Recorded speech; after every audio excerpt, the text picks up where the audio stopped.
तुतनखामन एक प्राचीन मिस्र का शासक था जो लगभग 1332 से 1323 ईसा पूर्व तक शासन किया था। वो अपने भव्य और अखंड मकबरे की खोज के कारण प्रसिद्ध है, जिसे 1922 में हार्वर्ड कार्टर ने खोजा था।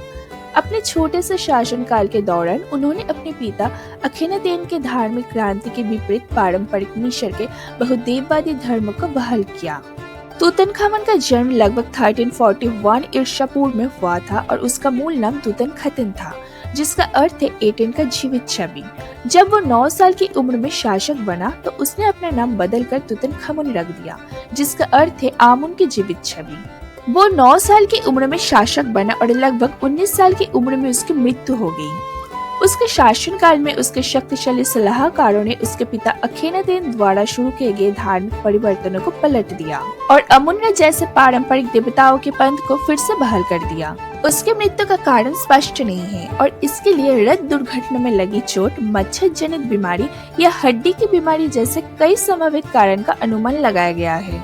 1922 में हार्वर्ड कार्टर की टीम ने मिस्र के तूतनखामन का लगभग पूरी तरह से सुरक्षित मकबरा खोजा, जो आधुनिक युग के सबसे महत्वपूर्ण पुरातात्विक खोजों में से एक माना जाता है।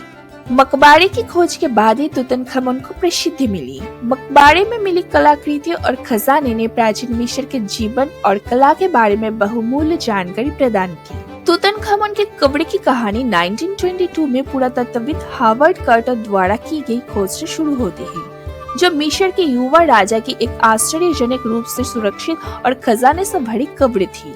इस खोज ने तूतनखामन के शासनकाल के अंत के आसपास की गई रहस्यों को सुलझाने में मदद की और एक ऐसी कला और संस्कृति को प्रदर्शित किया जो उस समय खो गई थी। कब्र के शापित होने की कहानियों के बावजूद बाद में साइंटिस्ट से पता चला है कि मकबरे को खोलने के बाद होने वाली मौतें वास्तव में एक पुरानी बीमारी से संबंधित हो सकती है।